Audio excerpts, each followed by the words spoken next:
contain a lot of complexity and ambiguity. And you know that you have been working these last years in this VUCA world, making your job pretty difficult, looking at short-term and long-term sometimes, trying to develop much more about the data information, data crunching, data analysis, and to try to get all this ambiguity, uncertainty, and to try to modelize. So this was before the crisis. So we can say that during this crisis today, it's even worse. But this was already existing before somehow.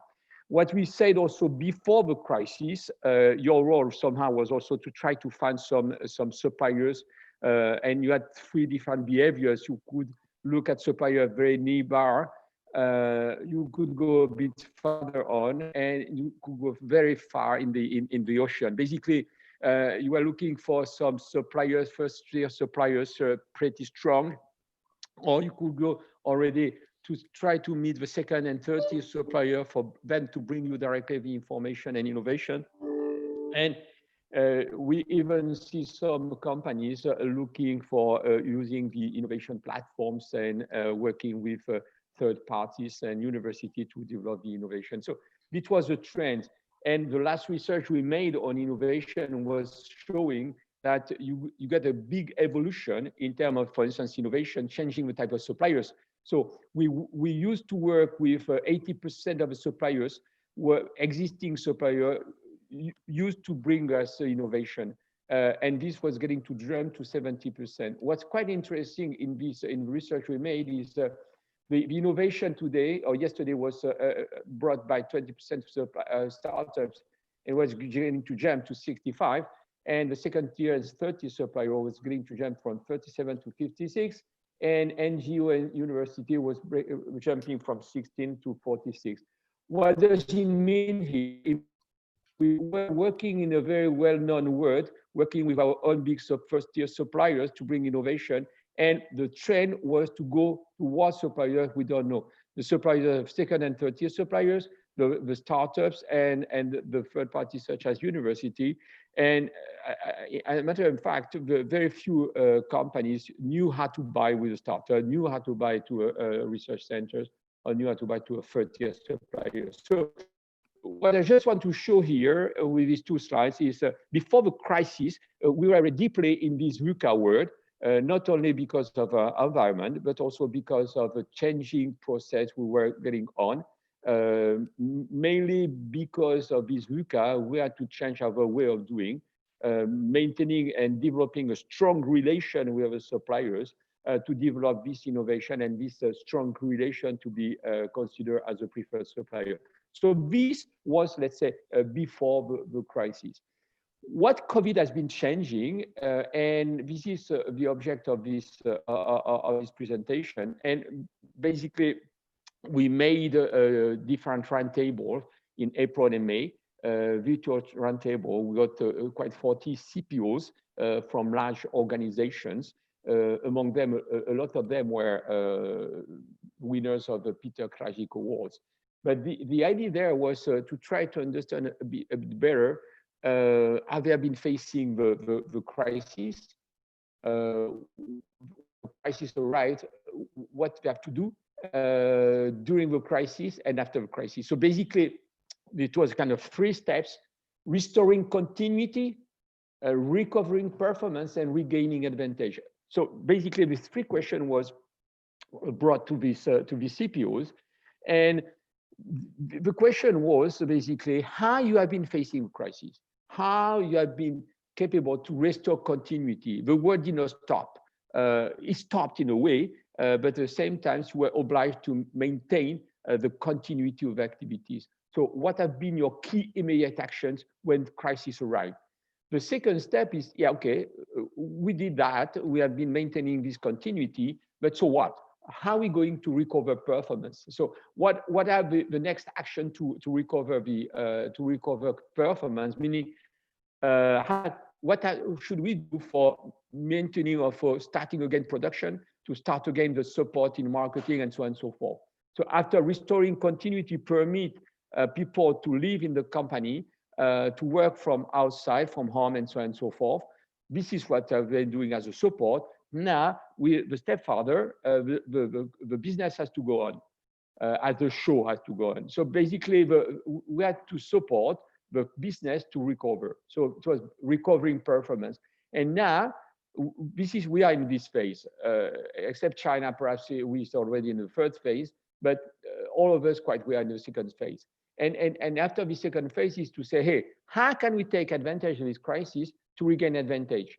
And what is our role to be in the budget and planning process? So these are the three steps we're going to analyze, and this is what we have been working on. So the first step is basically on the past. What did we learn facing this crisis? What did we learn for the past? And quite interesting, the company said, we started working on SRM, supplier relationship management. We went through different crises before, and based on the relation we have been developing with our suppliers, to try to be considered as a preferred client, to develop a very strong behavior with this suppliers. It helped us. Basically, facing the crisis, suppliers have been helping the clients they preferred. So all what we have been investing in terms of the relation for the suppliers have been supporting us to face the crisis. The second important point is I spoke about the VUCA word, and basically all what we learned during this VUCA word in the past has been helping us a lot. Basically, we were in the uncertain world. We were in this facing risks before due to very frequent single source, due to global sourcing. We have been working on how to implement safety stock, and this way to manage these inventories and this stock has been helping us today because we did not get any more production products to buy. So VUCA was a kind of lesson from VUCA. With these lessons learned was how to handle this safety stock. Another point was about the continuity. We have been working a lot on this business continuity in the past, different crises, and it helped us to face this new crisis. And the last point is risk management. And this is perhaps one of the key lessons learned, is to say, starting beginning of January, everybody knew around the world that China was facing a crisis, a sanitary crisis. And what has been done? Frankly speaking, not a lot. So basically, we knew about the problems. Everybody, all the company had risk management practices implemented at all levels, and we can say that it was a failure because very few company has been implementing at the right level the risk practices they had. So somehow the lessons learned from that is when the crisis has been starting, all buyers, all CPOs around the world has been called to be at the board level to see what should we do in terms of risk. So it's a quite important element to understand. From today, we think that risks will be brought by purchasing at the board level. So this was from the past. What we can see based on that, it's how can we envision the future? And what we like is one participant search is we have to accept we don't know what is the normal, what the new normal is. Basically, we are today in a chaotic world. We are in a transition. We are in a rupture, and somehow is a very drastic change, and very few people knows exactly what will be the normal way tomorrow. You have some people who say that this world has been changing, and travel ban. People learn to work without traveling, and this will go on. But on the other way, some people say, well, as soon as the crisis is finished, travel will start again. People say we learn how to work on a distance mode, not meeting people anymore. And this is going to change the suppliers' visits. This is going to change the way we negotiate. And some people say, well, this is not true, because as soon as we can, we're going to start again meeting suppliers, visiting suppliers, and so on and so forth. So basically, we're not really sure where we're going. And we think it's an important point to evaluate. So the point is somehow we have to analyze precisely what are the needs, and we think that the companies who have been working before on the demand side, working with the internal stakeholders at the very upstream level, being involved in all the definition of requirements or in the definition of demands, are going to win. So this is a critical step we analyze. Another point is, I spoke already about risks. It seems that people have been already starting working on risk and data digital tools. It's not only a question of risks management, but it's a question of artificial intelligence in risk management. So how can we be sure that what we know is going to be involved and is going to be implemented? Sorry. So the point is how analytics and data is going to help us to manage risk differently. And at the same time, if we do that, these CPOs be leading this risk management. So starting today at the board level, we'll be representing risk. So this is a big change for a lot of companies. Another point is cost. You're going to say, hey, buyers have been already involved in cost or price. Yeah, but here I'm not speaking about price, I'm speaking about cost. And companies already say that the crisis has been permitting I would say, to transgress or to go through the different level, hierarchical level. Basically, it has been an opportunity to think differently, to think out of the box, and to say, hey, try to find an idea. And we have to find an idea. We have to find the solutions. And thanks to the crisis, it has been accepted solution which was never accepted before. And you know that crisis is always the beginning of new solutions. So what we mean here is very frequently buyers, purchasing, procurement has been trying to develop design to cost, value engineering, working at very early stage, early stream, and very frequently stakeholders were leading. It seems today it's a big change, as it has been in the past with different crises. So breakthrough projects are accepted. So two things is in terms of organization, a big change, avoiding silo, avoiding hierarchy, or rather a flat organization, because we have an idea and this idea can go through. And the second point is accepting that these ideas be transgressing some well-received idea we have. So I spoke about the digital projects. I go through again because we're going to work much more on predictive tools and not only analytical tools, analyzing the past, but trying to predict the future, not with the crystal balls, but much more with artificial intelligence and data management.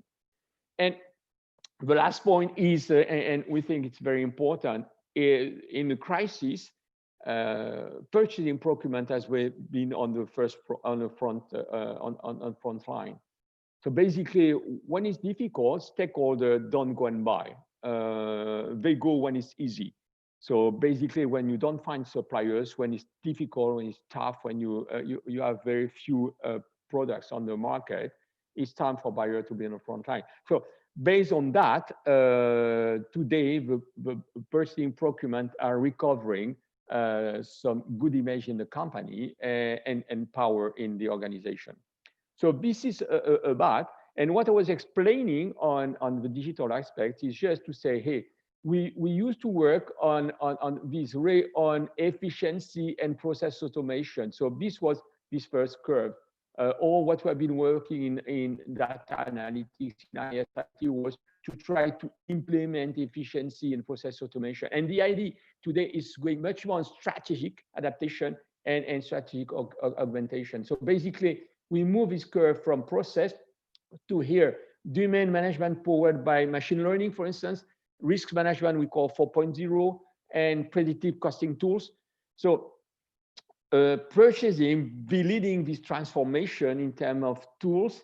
So it's not only purchasing or procurement, it's really working much more on teams by developing the tools that are necessary for the business. So again, one key point here is just remind that the role of procurement is not for savings. Procurement, purchasing are not serving savings or finance. But buyer and procurement and purchasing are supporting the business. We are here for supporting the business. The existence of purchasing and procurement is to support business. So we are linked to business. So we have to be involved in the business. So we have to understand what the business needs to be sure that we're developing the right tools and the right support. So interesting enough to say, hey, if we want to avoid any other crisis, we have not only to analyze the past, but we have to work on predictive tools. So this is one key element. The second key element, getting back, is to say that today, CPOs are invited at the board level for speaking not in terms of savings, but to speak in terms of risks and shortage. So this is one key point. The second key point I spoke is, uncertainty growing, number of relation. And what's interesting is more uncertain is the word, more the CPOs and procurement getting in relation. So basically, when it's flat, when it's certain, nobody's going to call you, I mean, from a company. More uncertain is the word, more business you have to do. So it's interesting. Don't say, hey, I'm too busy. No, if you're busy, it's fine, because it means that people needs you. And I think it's a good KPI, just to analyze the number of calls you receive. It means that more and more you are on the front line. So this is another point we saw and we finalized. So based on all this, our CPO see their future. So we made, based on these CPOs roundtable, we made a survey, and here are some names of some company. I know you know some of them, such as STC, Gazprom, all these big giants. So we went through, and this is a survey I sent you. And it's quite interesting to see what are the key elements we interested in. So we brought 10 main points. For instance, do you think your priority being securing close and distant supply through a mix of intelligence and relationship? Do you think it's establishing an agile organization that addresses multiple priorities, developing scenarios for tomorrow and after tomorrow? Is it to take advantage of internal fluidity to suggest during projects, to take advantage of market opportunities, strengthening risk management practices through enhanced governance practice and tools, revisiting stakeholder requirements for rapid adaptation and disruptive change, revisiting the supplier footprint to combine resilience, agility, and competitiveness, revisiting digital priorities in line with the evolving situation, engaging and developing people to match the forthcoming realities. So these were the 10 points, 10 elements, and we asked what are the priorities. And the four priorities mentioned by the group outside. There were some people from KSA, but mainly from people from outside KSA. The first point was organizational agility, meaning today we're still too much in silo. We not overcome any future crisis if we're not agile. If we're not agile, we'll not be able to work with startups and so on and so forth. So the priority today is, it was perhaps yesterday priority, but the priority today is if we want to face again in the 3 steps we saw a new crisis, is really the priority, agility. The second point we saw is digital priorities based on the digitalization of risk management and so forth, risk management and people engagement. So these are the 4 priorities for the CPOs. And based on that, we also say, well, we still have to revisit the supplier footprint because perhaps we need to work less in a global world, but perhaps we need to have these suppliers to be nearby our plants or nearby our sites.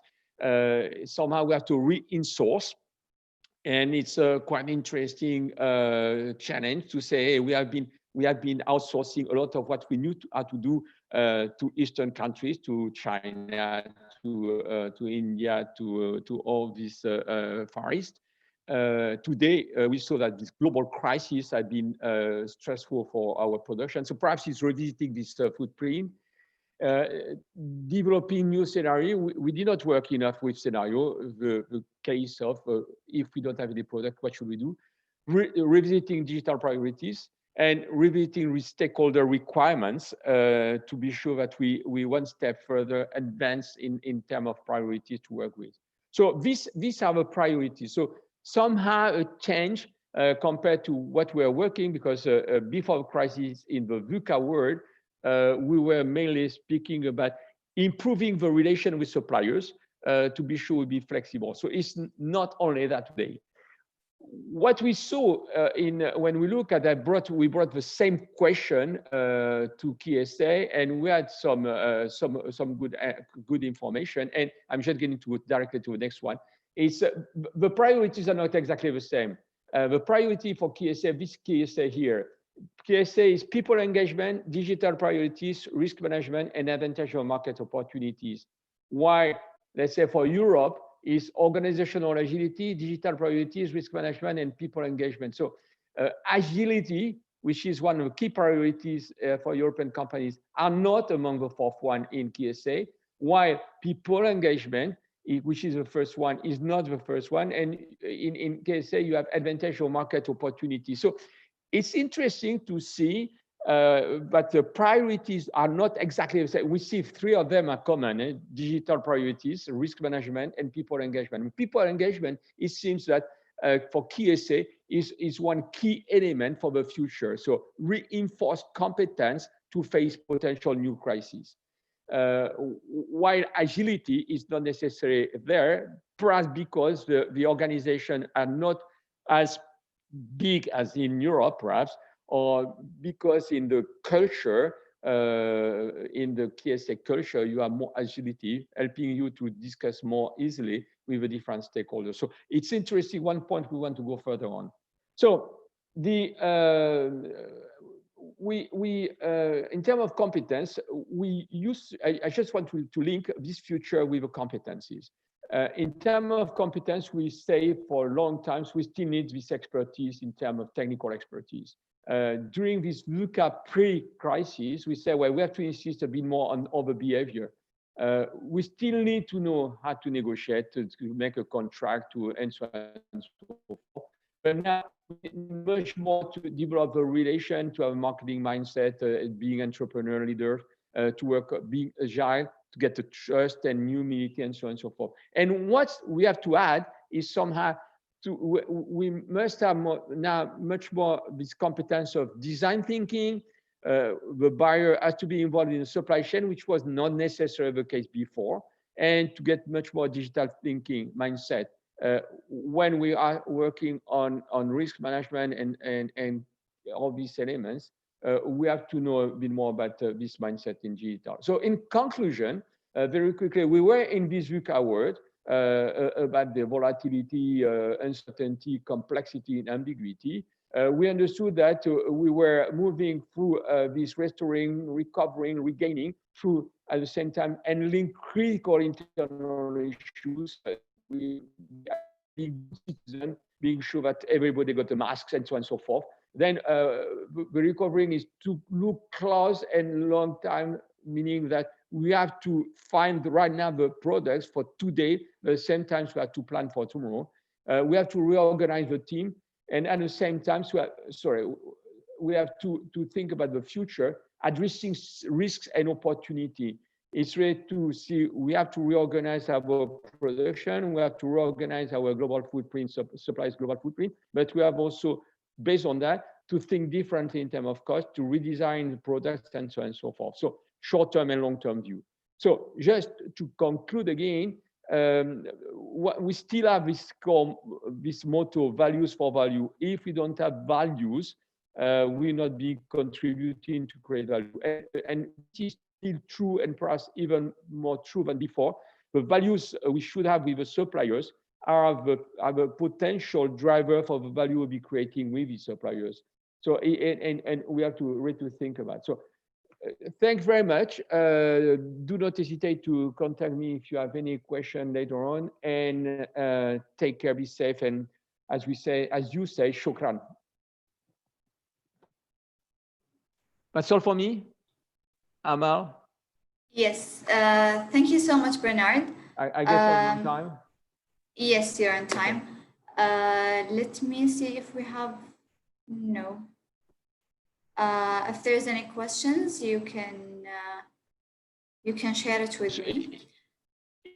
If I may add, you'll be receiving the presentation, and the survey is still open. Just if you want to answer, just to complete the survey, and we'll be sending you the complete results of the survey. Okay, amazing.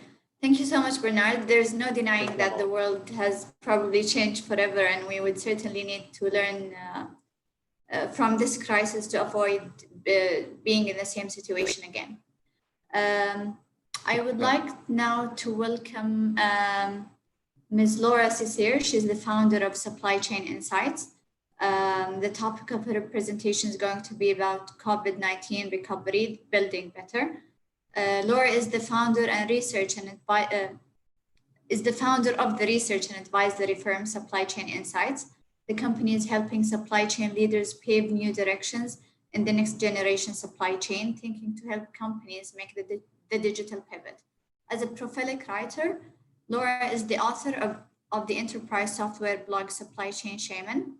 Laura's weekly posts are read by 15,000 readers. She's also writing a blog for Forbes, bylined article for Consumers Good Technology, and Supply Chain Quarterly. And she's an active LinkedIn influencer. Her co-authored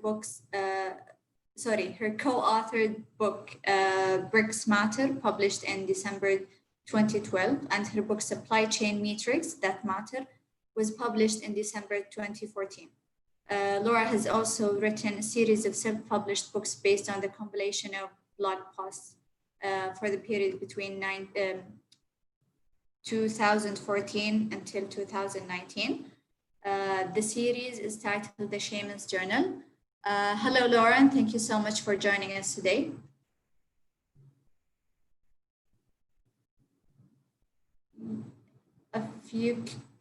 If you could unmute, Laura.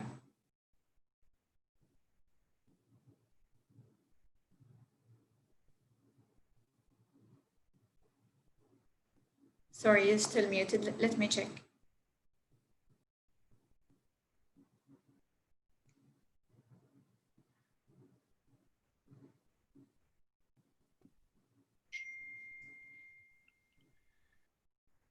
Laura, you are unmute. I mean, I have sent you now to unmute. You can unmute yourself now.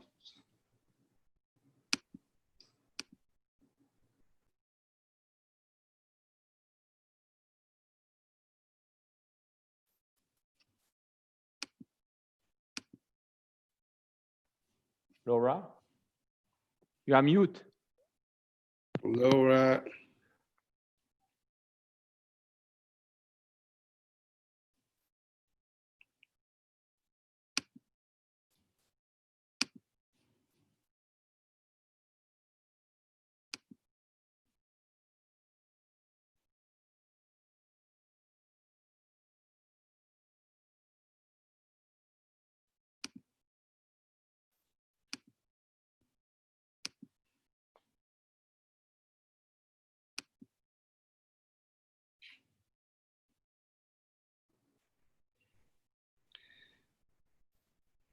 I think we can take a break now for 3 minutes, 5 minutes.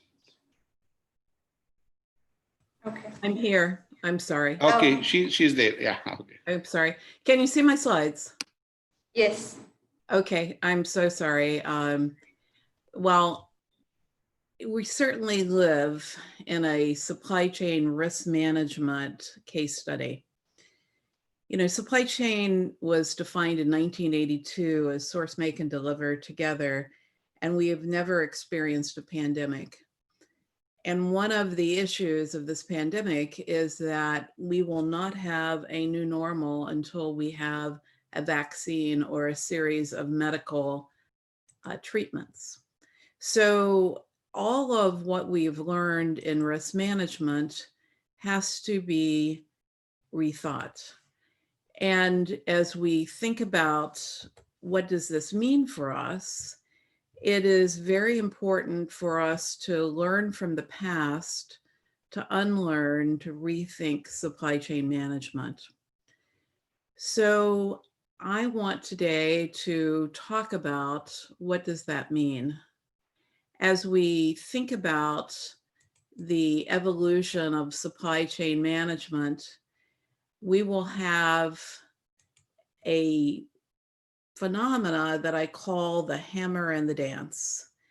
And what this will mean is we will have to act locally, and we will have to act locally based upon what is happening with local markets. And local markets will drive the response. So as we think about the evolution of supply chain management, we've got to think about how do we sense shifts in markets and how do we translate these shifts so that we can reduce demand latency or sensing of what is happening in consumption. Because what's going to happen is as government regulations lift, people will scurry from their homes, that we have some social unrest, we have a high level of unemployment, and the local supply chains will need to be able to sense and respond. So for example, in the United States, when we went under lockdown, we experienced extreme pantry loading. We couldn't buy toilet paper or flour or yeast for bread. And our signals to suppliers were not good because we've focused on translation of historic demand patterns, which were no longer relevant. And we had practices like collaborative sales forecasting or traditional demand planning, which looks at historic demand, which was just not effective. So what I say is, as we work through this, we must think about how do we shift to think about local demand, to sense local demand in new ways, whether the models are based upon what we're seeing in consumption or what we're seeing in hospital admission rates or what we're seeing in stimulus checks. How are we going to sense the shifts in demand? In my writing, people all around the world send me information about how demand shifted. I had a paint supplier in South Africa who said, we're no longer buying large quantities of paint, we're buying quarts. I had an email from a client in Scandinavia who says, we're no longer buying rice, we're buying potatoes. As we think about this, we must shorten the time to sense demand. The translation of demand in markets can be 7 to 14 days in traditional processes. So how do we sense demand with minimal latency? We will have higher cost because supply chains are based upon the concept today that we will not have friction on borders, but we will have friction on borders. We will have quarantines. We will have outages. The logistics containers that we take for granted will be of short supply, and we'll have manufacturing outages, supply disruption, and logistics outages. So the question is, how do I work through this world that becomes more gray through the pandemic? Because we have designed the supply chain to work on black and white. Black and white is much more about transactions and ERP. And so as we think about the world of gray, we've got to think about how do we design the supply chain so that we can work in the world of gray. And so building this new supply chain, we've got to focus outside in. We've got to base demand on consumption with minimal latency. We've got to get good at S&OP execution, continually realign demand and supply. Sometimes people will say, well, you know, it'll all be about the autonomous supply chain, and it'll be about AI. The technologies are not ready yet. What we need to do is get very good at the definition of supply chain excellence and work on supply chain S&OP and really rethink metrics. Our current metrics throw the supply chain out of balance. So a metric of OEE in manufacturing or a metric in purchase price variance will throw the supply chain out of balance because we've got to look at total cost and we've got to look at how do we have reliability in manufacturing. So I say, take your functional metrics to a definition of reliability, which will be forecast value add, schedule adherence, first pass yield. Am I shipping what customers ask for on time, and supplier reliability? Today, we only have 1/3 of companies that have supplier development programs, and supplier development programs are essential. So as we think about this movement, we must unlearn to build better supply chains. And the way we unlearn is we've got to look at the past. And the past says we weren't very good at sensing. When we had the 2007 recession, 47% of the market took 15 months to really rethink supply chain. Only 6% of the market could adjust quickly. So the traditional processes that we have do not allow us to sense and adjust to the market. And people will say to me, well, I need an agile supply chain. And I say, well, the first thing we've got to do in an agile supply chain is define it. Today's definition of supply chain excellence is a very narrow definition for efficiency. The efficient supply chain is not the agile supply chain. So as we think about procurement, we have to think about platform rationalization. We've got to think about multiple suppliers. The time for average supplier onboarding today is 4 months. We've got to think about how do we have the movement for multiple modes? How do we have visibility that is not batch? 18% of current global flows go through supply chain operating networks, and companies that are moving through supply chain operating networks have a much higher visibility for data at the speed of business. This data at the speed of business is really critical. And then we've got to think about inventories, not just safety stock, but we've got to think about form and function of inventory. And form and function of inventory says that I've got to recognize that inventory is a buffer. And I've got to think about what form of inventory I should have and what the function of inventory should be as I work through this pandemic. So as we think about the current supply chain, I've done a lot of writing about demand driven, and I've done a lot of writing about value networks. But what we've built are efficient enterprises, which are not going to be equal to managing through this pandemic. Demand driven is looking at consumption of market data, consumption data, not historic order data, and translating that consumption data with minimal latency. Value networks are about building relationships and seamless flows of data to trading partners for effectiveness, things like portals or dead-end streets. EDI is like old-fashioned mail. You get it in the mailbox and it takes a while to open and it's not bi-directional.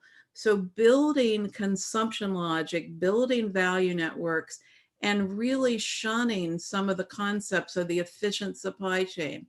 We've been very effective at passing cost and waste back in the supply chain, and the companies that will do the best through this pandemic will sense market consumption have the ability to respond locally, will have agility, and have connection to suppliers.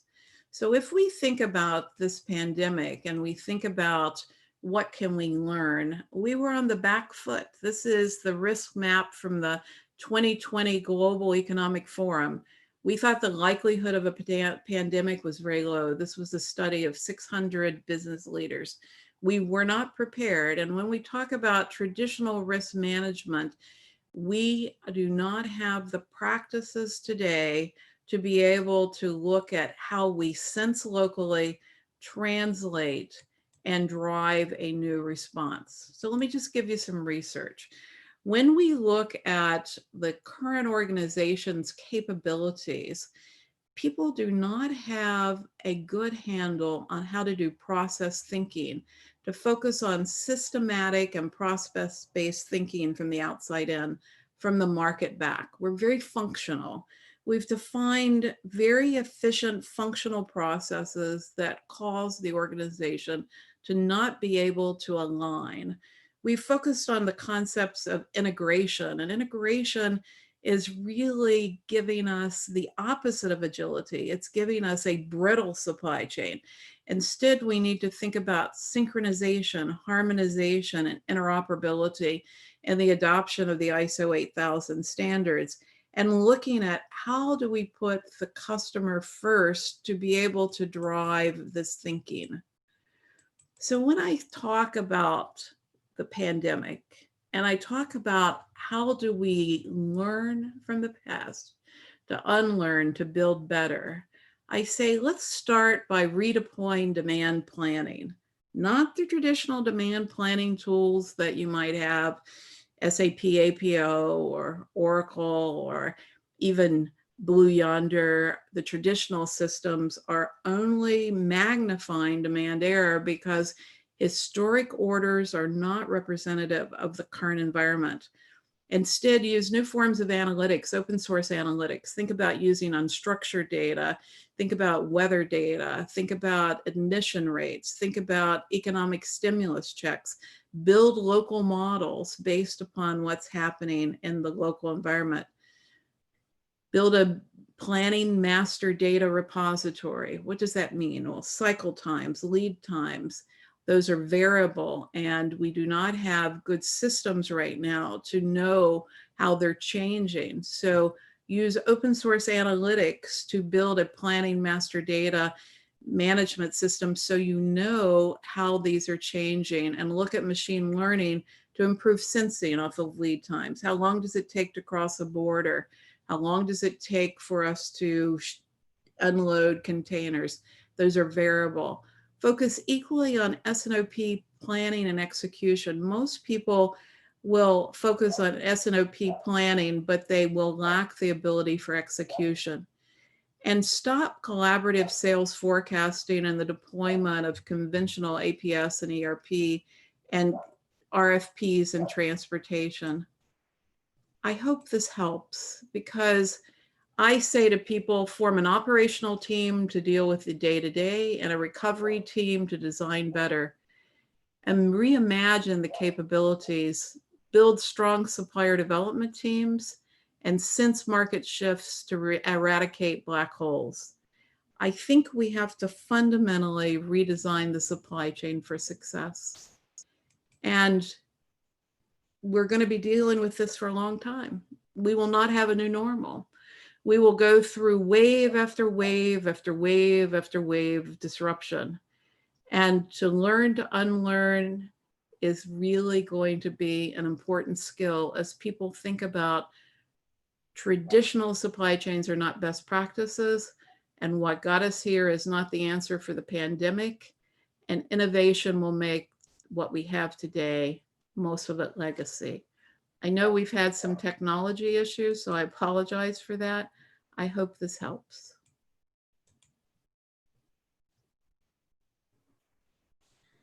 Thank you so much for your insights, Laura. It's really difficult to think that our norm is not going to be normal again, so we'll have to adapt to this. We have to unlearn our norm and then maybe have to learn it again. I don't have any questions for now, but we will wait until later. Maybe we'll have some compiled questions from the viewers. For now, I would like to welcome Mr. Sam. Sam Ashampong is the head of SIPS in the MENA region. The topic of his presentation is going to be COVID-19 supply chain lessons learned. Mr. Sam is the regional head with global experience and a demonstrated history of working in the procurement and supply industry. He's skilled in procurement, supplier performance, negotiations, spend management, and stakeholder management. Showing business acumen with a Master's Science in International Procurement and Fellowship of the Chartered Institute of Procurement and Supply. Hello, Sam. Hi, Amal. How are you doing? And Hi, good I'm afternoon great. to everyone. Thank you.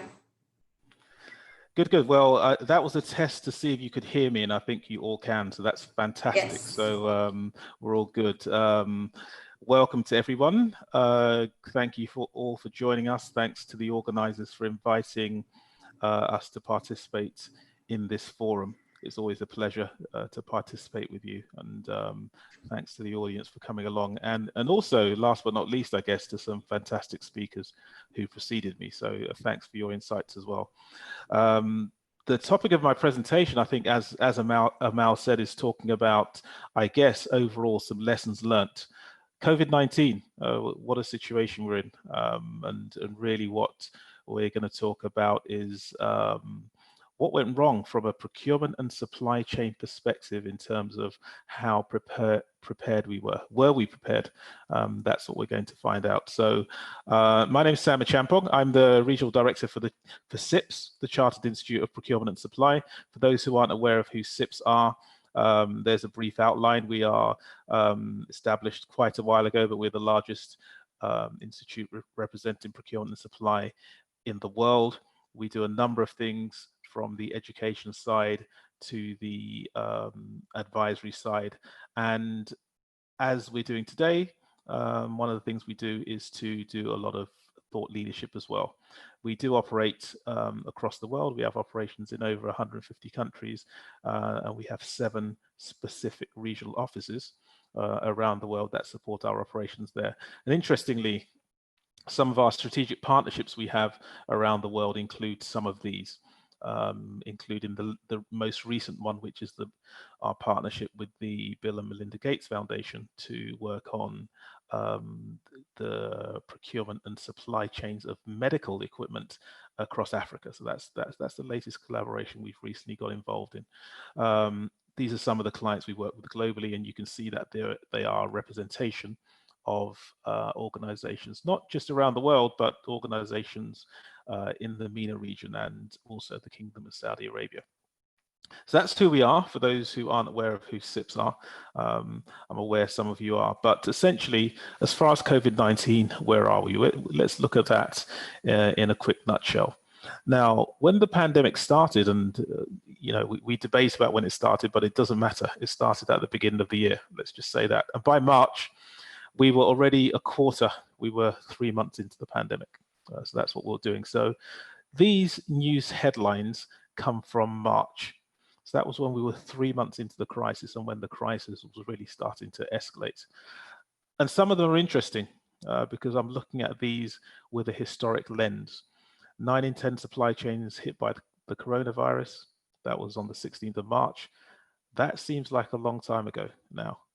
But even at that stage of the pandemic, the vast majority of supply chains were hit.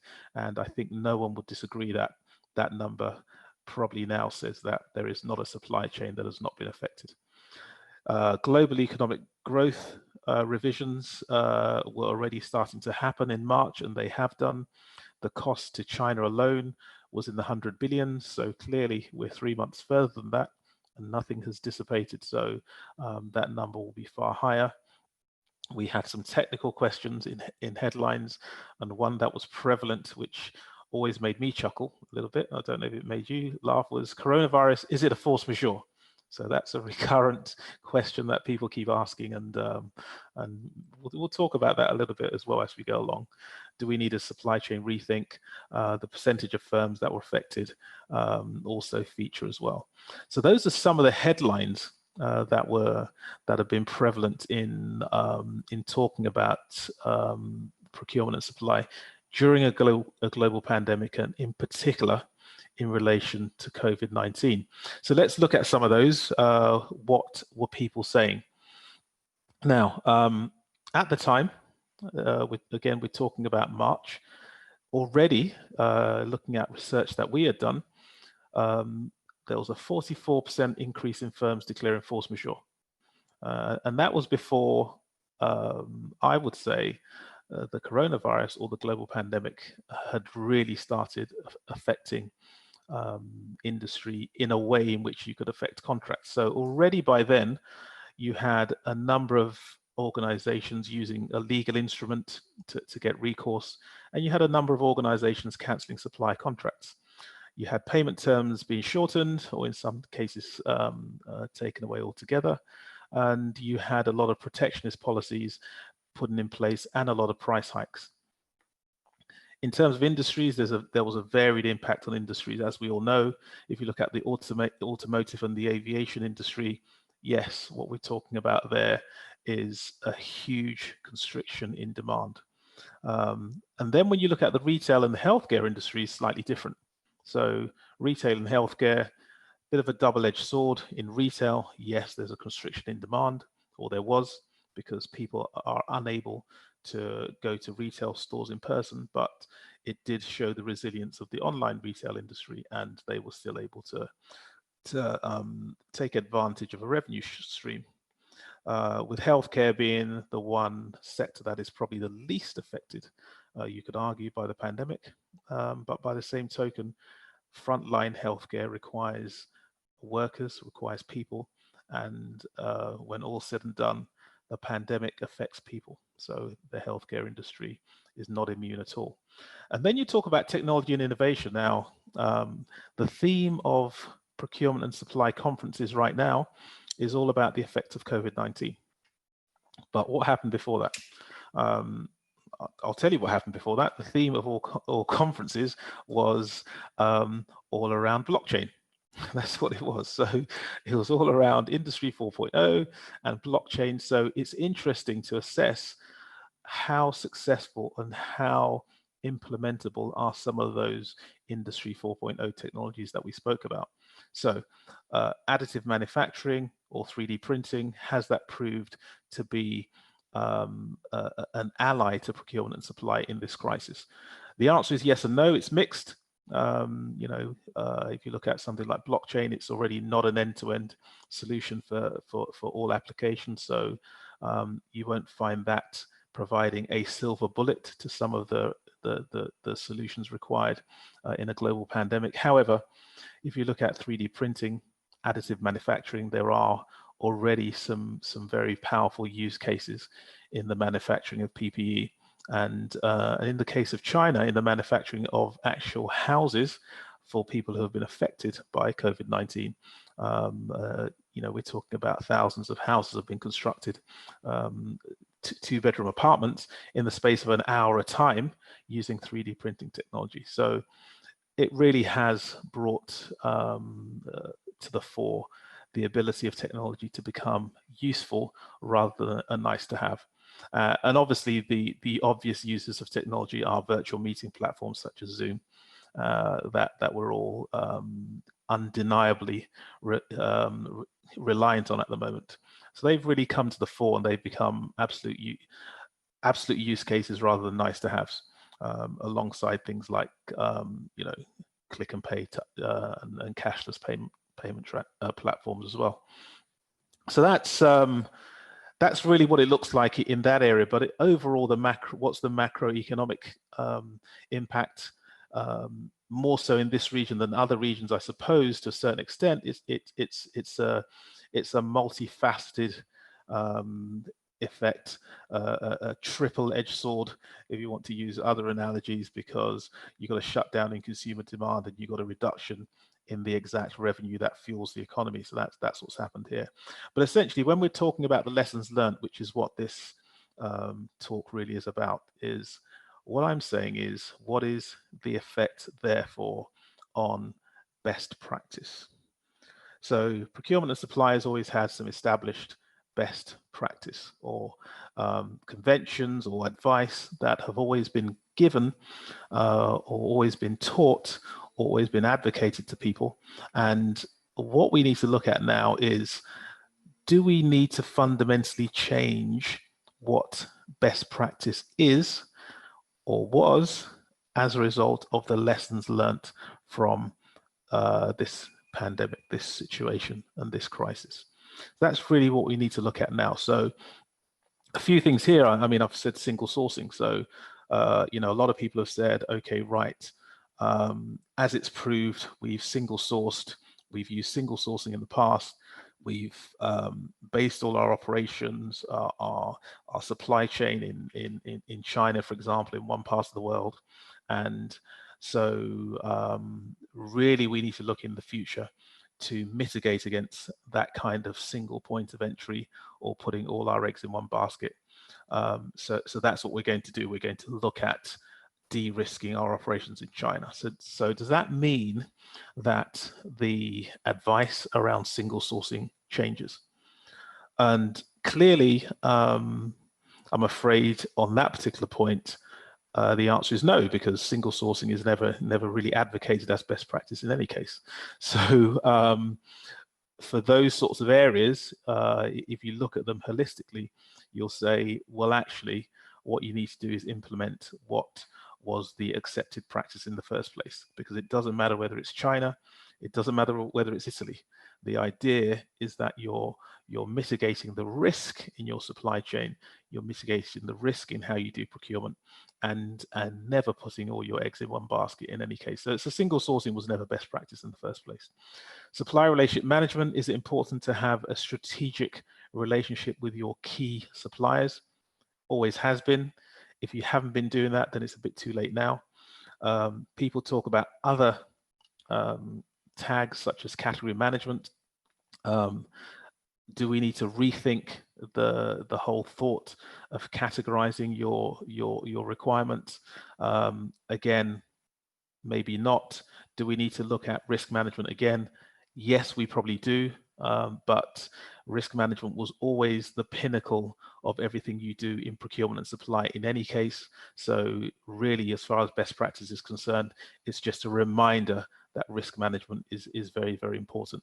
Because if you look at a survey we did, and again, I'm focusing here back in March, and I'm using March as a specific touch point here because things change so quickly that if I bring it up to June, then you know the information cannot be as solid. But this is a SIPS COVID-19 survey, not the last one we've done. We've done a couple more since, but on the 16th of March, this was the result of the survey we did. So clearly, yes, if we go from the bottom up, the vast majority of supply chains were disrupted. And then when you come to the second point, how many people were alerted to possible disruptions by their suppliers? So how many organizations were called up, emailed, written to by their suppliers to say there are possible disruptions down the road? 62%, that's good. You know, the majority of them. But actually what I'm going to focus on here is to say that you've still got a lot of suppliers, you know, almost 40% there, a lot of companies who don't have a realistic or strategic enough relationship with their key suppliers, to the extent that they were only aware of disruptions after their suppliers failed to deliver. So 37% of organizations only knew that the goods that they were due to receive weren't going to be delivered after the delivery date. Now that shows a significant slippage or significant risk in global supply chains, and it doesn't say that best practice needs to change. It says that the adherence or the knowledge of best practice amongst practitioners and organizations in the world was woefully low. And that's a big gap. That's something that shouldn't have happened. On the flip side of that, you'll see that, again, 2/3 of organizations, 75%, are saying that Chinese products are integral to the supply chain. Okay, and that probably explains the extent of supply chain disruptions. Now, you know, it's true that China is the powerhouse in terms of manufacturing, delivery, and logistics. That's correct, and no one needs to have a particular view on globalization or anything along those lines, because you can't just look at the pandemic to point out that putting all your supply chain solutions in one area is not a way to mitigate risk. Because at the end of the day, if you had focused a lot of your operations in Italy, you would have had the same problem. So it's not the pandemic, it's about having enough of a de-risking strategy to make sure you don't get caught out 100% in the first place. Now, 25% of people had no risk mitigation plans in place at all. And bearing in mind, this survey is carried out amongst you know, a variety of organizations across the globe, and organizations of the caliber of which cannot be in a situation where they have no risk mitigation plans. But unfortunately, a quarter of them did. So since then, over half of those organizations have found alternative suppliers. It's good. Obviously, a lot of these organizations have paid more for goods and services since the outbreak. To a certain extent, that's something that's largely unavoidable. But I would say that organizations who have a good supplier relationship management strategy in place would suffer less from that particular scenario than others. 58% of organizations would move from single sourcing in the future. Good to hear. I'd hope that the vast majority of them would, rather than just 58%. Let's talk about just in time for a second. You know, the concept of just in time. Organizations would look to increase stock levels in the future. Is that the end of just in time? We don't know. And even if organizations do move to increase stock levels in the future, will there come a time when people forget what happened in this case and you move back to a different strategy in the future? I don't know, but it's interesting that as a knee-jerk reaction, almost half of the organizations are saying, look, we've seen what's happened, and from now on, we're just going to increase stock levels. So that's just interesting. So that was a snapshot. That was a survey, and it'll be interesting for us to look at that again later on in the crisis to see how we've panned out. But it does show some obvious gaps in how people were operating, how organizations were operating in the first place. And to me, it just points out that, you know, often spouted best practice was most probably not followed or not known of in the first place, which led to some of these outcomes. So let's talk about what went wrong now. Again, let's talk about best practice, and let's talk about things we already know. Now, you see in the middle there, hopefully some people should be familiar with that. The little circle in the middle is the procurement and supply cycle, the SIPS procurement and supply cycle. Straight 13 steps, which cover any procurement or supply chain situation. So clearly people go from understanding the need to managing the requirement after they've procured a good or service. So that's the SIPS procurement and supply cycle. That's been pretty much uniform and used across any capability development session, I guess, when people want to understand the full end-to-end procurement of goods or services, which includes obviously supply logistics. So that's the procurement and supply cycle. And when I say best practice, let's use that as a reference. And then what's always surrounded procurement and supply in recent times anyway, include these three big things. So you cannot have a fully functioning procurement and supply function that's working you know, in the area of best practice if that function is not fully versed in supply relationship management to a high degree, category management to a high degree, contract management to a high degree. Okay, so as far as we're concerned, that's what we're saying. That does not negate other things, because, you know, risk management is another huge area, probably the most important area, but as far as I'm concerned, that's ingrained in all of these three areas as well. As is procurement ethics. Ethics is very important. So all these things are ingrained in there, but essentially the procurement and supply cycle is surrounded by key expertise in these three areas. And any fully functioning individual department would have to be fully versed in these three areas for your function to be working optimally. So do any of these observations as far as procurement and supply chain best practice needs to be looked at as a result of COVID-19? Well, clearly they do need to be looked at. However, I think the fact is that the fundamentals remain the same.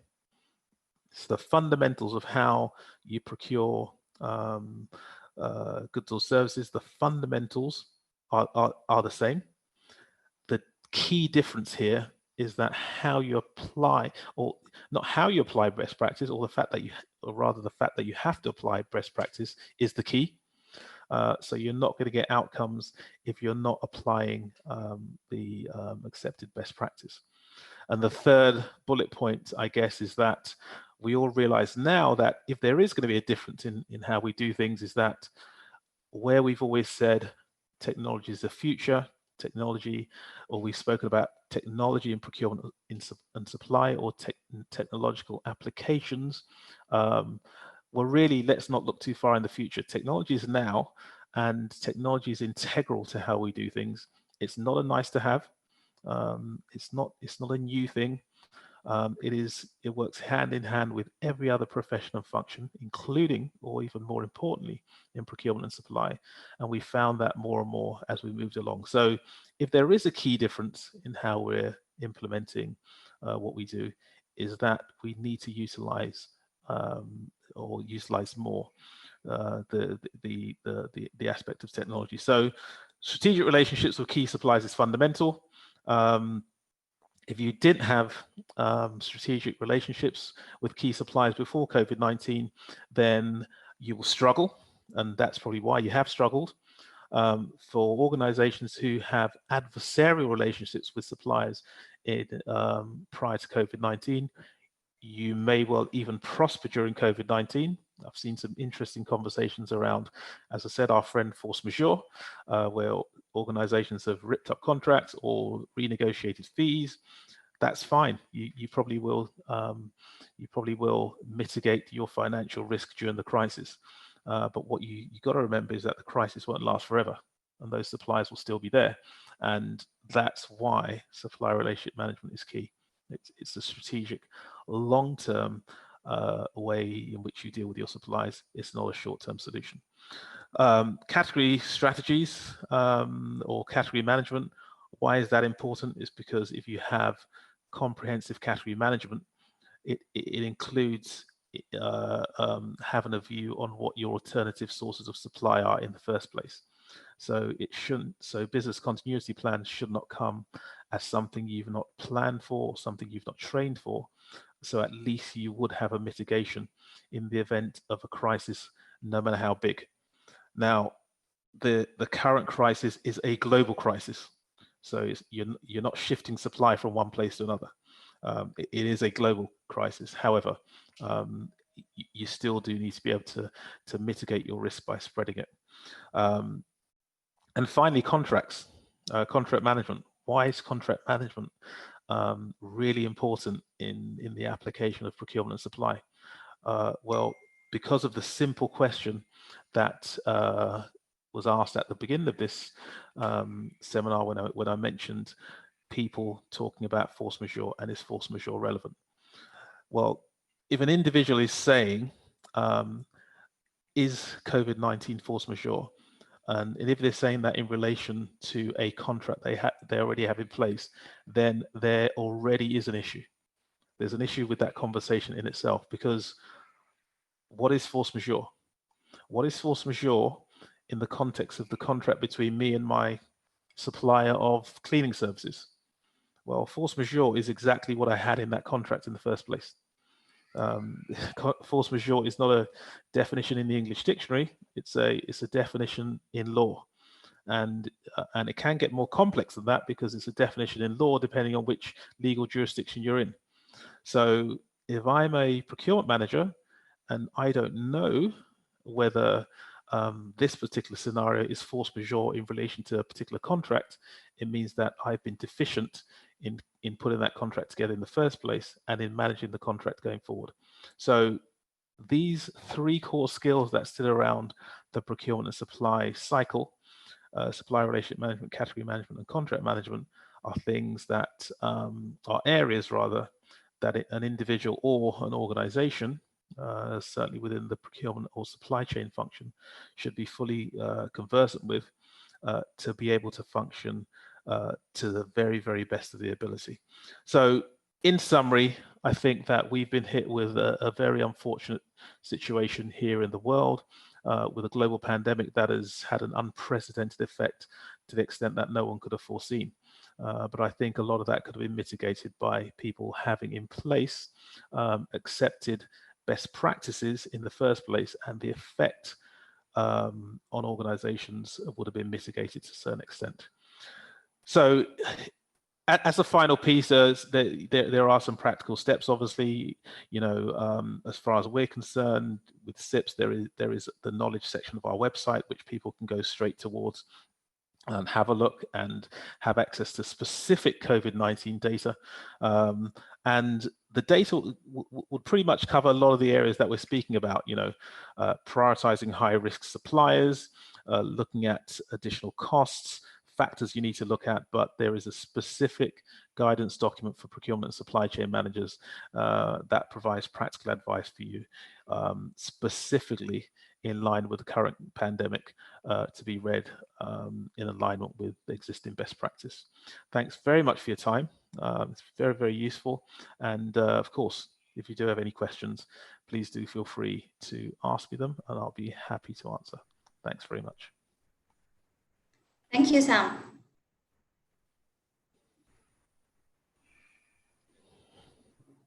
So we have a couple of questions. I think we have one for Laura, but she probably left. Laura, do you hear me?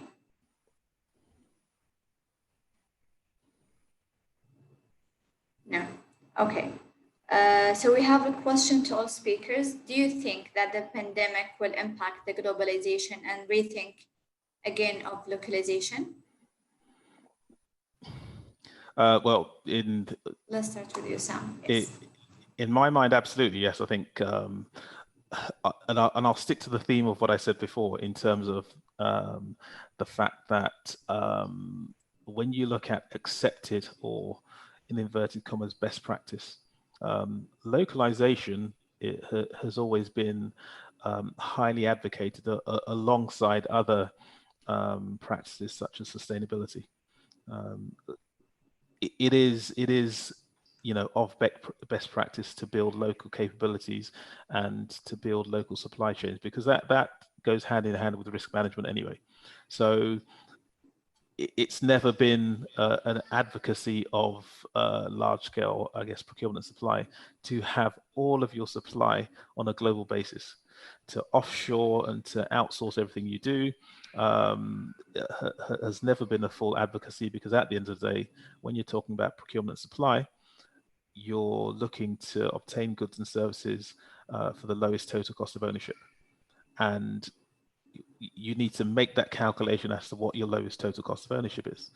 If logistics starts to make your cost of acquisition higher, then clearly it costs into to source locally. If risk starts to make your cost of acquisition higher, then of course it makes sense to source locally. So it should concentrate people's thinking on paying more attention to building local supply chains. I don't think it'll ever make people have 100% local supply chains, but it will certainly tip the balance to say you should have local capability. And that's always been the case. That's always been the message. Great. What do you think, Bernard? Yeah, just to complete this point, what we already see is that more and more companies are trying to re-insource, not necessarily to make inside, but to re-insource the supply chain. So basically, buying from China for Far East, trying to ask their suppliers to be capable to implement their source in Europe. So basically, we're not going to change completely the supplier, but we're going to ask suppliers to change their way of delivering. And I think very another point is company, not only the company has been already took into consideration the dimension of these risks, stopping everything, but also the different governments. So you saw some reaction from some governments asking for asking the companies or suppliers to come back. And I think the impact on the governments and the states themselves, not only on the business, but on the risks for the different countries, has been so big, stopping the countries themselves. But we may have a reaction driven also by the politicals, asking that somehow to reorganize the supply chain. So this is one aspect which has been brought by the CPOs as well as roundtable. But taking care of the politicals always. Okay, we have like a note from one of the viewers, if you have anything to say on it. He's saying that the strategic sourcing, an effective SRM, a reliable automation tool, are the risk mitigation and procurement, obviously well-experienced staff, shall add it to the list. What do you think of his point of view? We saw that, and it has been brought by a lot of people, what they have been the ones who have been working hard on the SRM sides, meaning not only developing some policies, not only developing some practice, but developing a behavior, developing the relation with suppliers. I've been helped by those suppliers. So it's not new. I mean, we already saw that in 2008, we saw that before. It's just getting back on the values. If you have values to support and to help the suppliers and to have a nice relation, a fair relation, a sustainable relation with the suppliers, these suppliers will help you during the crisis. So I think it's nothing new, but it has been reinforced by this crisis. And changing the mindset, I think it's one of the key aspects of the mindset of a buyer. You not buy for price, you buy for value. But we have to implement. It's not, they are not only words, it's we have to implement. Okay. Sam, any comment on this?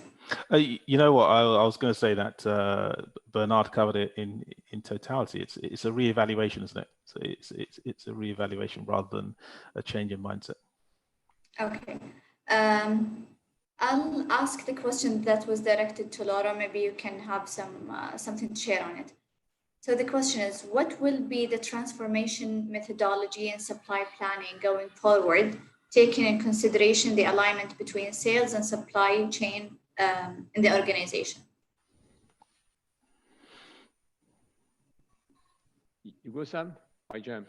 Yeah, I was looking at you, Bernard, actually. But it's an interesting question. I think what will be the change? I'm kind of the advocacy of saying, are we changing our thinking? Are we changing our thinking massively? And I'll say we're not changing our thinking. We're reinforcing what was already there. So supply planning, if you look at that in particular, some of our surveys suggested that suddenly people are going to move from the kind of just-in-time concept to going back to higher stock levels. I don't think that's going to happen necessarily. I think in key industries such as food, you already have emergency stock levels because that's real impact. But I think ultimately people are going to not start building up large factories or large inventory just as a result of that. But what they will do is they'll start putting in real risk mitigation strategies, which include strategic stock in certain places, and they'll start focusing on doing that. But the reason why I'm saying it's not a change is because that is part of a risk mitigation strategy that has always been advocated. It's not new thinking. It's something that should have been there in the first place. And I hope I answered the question. That was I hope that was the kind of angle that the question was looking for. If I may, Sam, I would add some points. Just the first, I think that's purchasing, procurement, supply chain have to understand their work as support to the business. They're not working for themselves. Just think about one company without purchasing. I mean, it can work, but without the business, it's not working. So basically, the first element in the process is pray that people from purchasing, procurement, supply chain have to understand that they're supporting the business. As when you understand that, you're not working for shortening the lead time, you're not working for savings, you really want to improve a business, and you want the business got what he wants when he wants and where he wants. So I may be looking for a good price because I'm looking for market share, or I may be looking for innovation because we're innovation. So full point. So if procurement, supply chain, and purchasing understand that they're working for supporting the business, the second step is working with business. So meaning that we have to change our communication. We cannot impose a stupid thing, but we have to, and we have to understand that nobody really wants to work with purchasing and procurement because we just, we have a process and we are difficult to manage and blah, blah, blah, blah, blah, blah. So we know that. So we have to change this image, and to change the image, we need leaders, we need people who communicate, we need people who are willing to change, and not saying just, oh, they don't like us. And the point is, if our role is really to support the business and it's really to reinforce the supply chain between sales, procurement, and everybody working in the same direction for the business, we need to reinforce this communication to get good share points and to exchange and to get the same document to work on the same on the same agenda. If not, it's not going to work. We can make nice dreams, nice theory, but it's not going to work. So it's people who make change. It's not the change who make people. Huh? Okay, amazing. So thank you so much, everyone, for coming. Thank you, Bernard and Sam, for speaking today. I know to all attendees, we will be sharing the video of the webinar along with the presentations shared today through your emails, hopefully today or maximum tomorrow. Thank you, everyone, and we hope to see you again in another webinar. Bye. Bye-bye. Thank you very much. Thank you. Bye-bye. Thank you. Bye. Bye-bye. Bye. Thank you. Thank you all of you.